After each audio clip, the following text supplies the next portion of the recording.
Let's look at this from a legal perspective now with analyst Mpumelelo Zikalala and Senior Training Coordinator on Terrorism and Explosives-Related Incidents at the Transnational Threats and International Crimes Program at the Institute of Security Studies of Willem Els. A very good evening to you both, and thank you so much for taking the time to speak to us. Good evening. Thank you very much. Mr. Zikalala, let's start with you. The complexity of the legal process, bringing back Bester and Makutumana back here to face crimes committed in South Africa, but we also understand that they've transgressed laws in Tanzania as well. Just where would the negotiations go, and who would have priority over criminal proceedings here? Because it's very interesting that we're saying at this point that they're also South African officials are seeking to bring back the Mozambican national to South Africa. Now we have to distinguish the two. Let's take because there are two countries in which legislation has been compromised or has been transgressed. You have legislation which is taking place in Tanzania, in which the Tanzanian government will then say, we need to punish you for breaking our laws.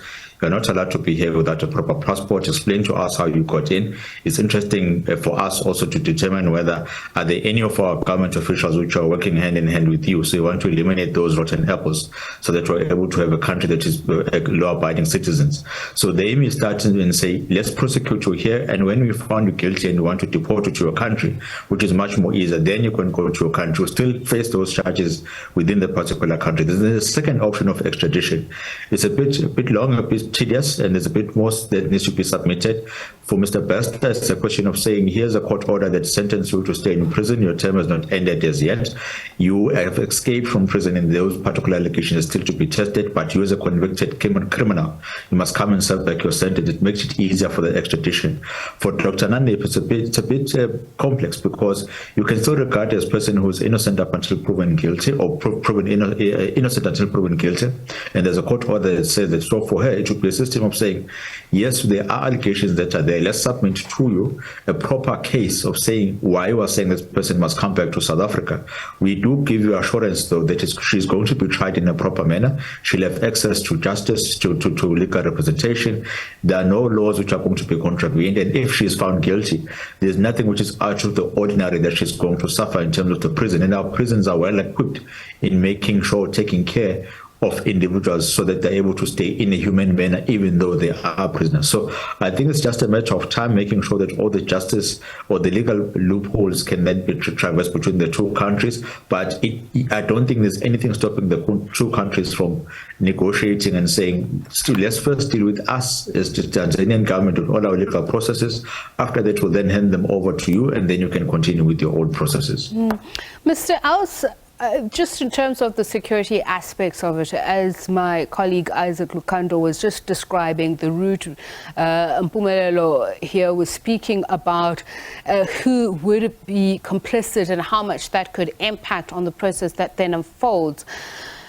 Now, we understand that they were about to withdraw a large sums of money. How that would have oiled or greased the path, and who would have been involved if we're looking at the route from South Africa to possibly Mozambique, because this is where sightings were, even Zimbabwe and Tanzania.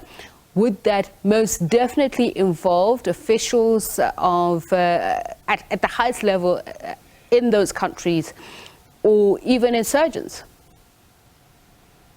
Yes, I think you are touching on quite a few points there. The first one that we're touching is our porous borders. South Africa share borders with Mozambique, with Zimbabwe, and with Botswana, and so on. But then, for them to reach Arusha and Tanzania, they would have either had to travel through Mozambique or through Zimbabwe, and then on to Zambia, and then across the border. And what is interesting is that we also noticed that the minister mentioned that none of the numerous false passports that were found in their possession were actually stamped. So that gives you an indication that there must have been some level of corruption at the border posts with your immigration officials, not only on the South African side, but also on the other side where they had to cross. So, but we saw with Mr. Bester, you know, ever since they started to plan his escape and his escape and what followed, that they are really planning very well, and also that a lot of money is involved.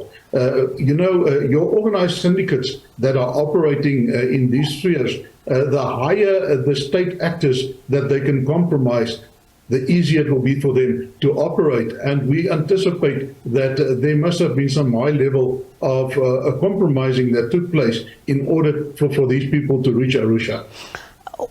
While I've still got you there, Willem, I want to talk about the documentation that would have been used. I mean, South Africa having experienced a grey listing, particularly being seen as not stringent in its measures to prevent global terrorism or other acts that may compromise our national security and that of others.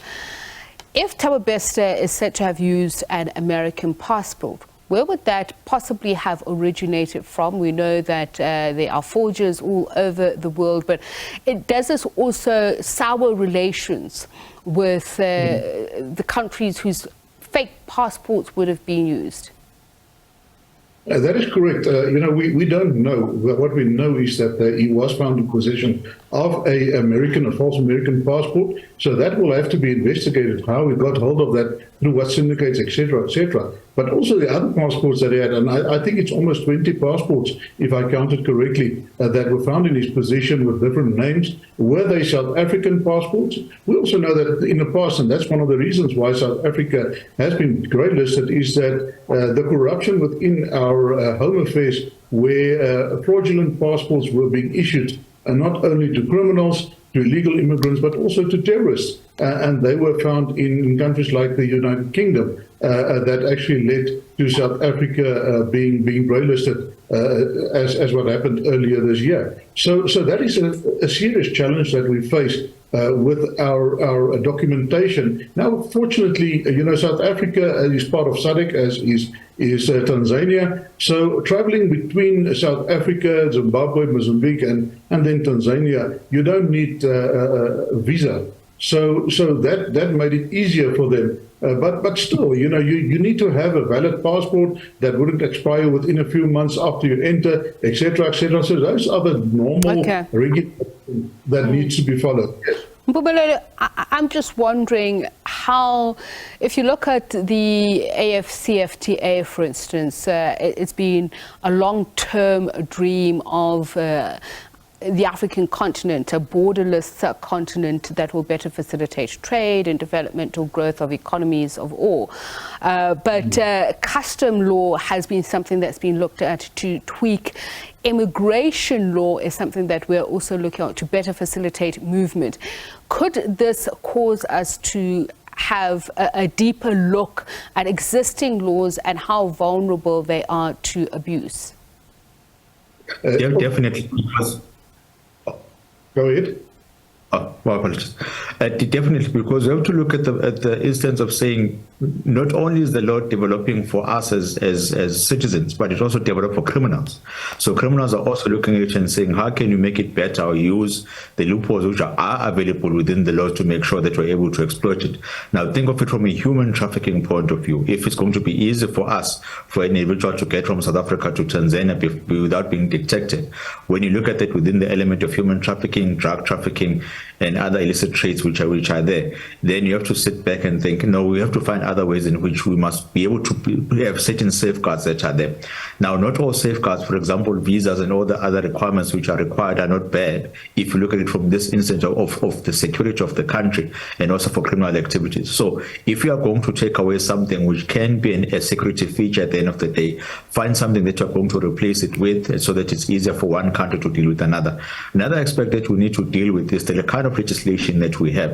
If we have legislation which is more or less similar when it comes to the Immigration Act, when it comes to extradition treaties, let's not make it a bit difficult for one party to make that particular application to extradite the guilty individual or the alleged accused to a country in which that particular extradition has taken place, and place a lesser emphasis maybe on the protection of the citizen, and saying that if an allegation has been made that there's something that you have done in another country, go there, let them try you just as long as they can assure you that you are going to be have access to legal assistance. You can come with your own if you want to, and all the other activities. Then it could be a lesser of a struggle when we want to apply these treaties. But I think it's going to say to South Africans, let's look at a bit with the magnifying glass the next time we sign a treaty agreement, so that you just make sure that it's not something which is only good on paper. It's something that is practical and that can be able to bring the results that we want at the end of the day. Thank you both for your time and your expertise in just helping us unpack some of these developments and the possible repercussions. Legal analyst Mpumelelo Zikalala and senior training coordinator on terrorism and explosives-related incidents at the Transnational Threats and International Crimes Program at the Institute for Security Studies, Willem Els.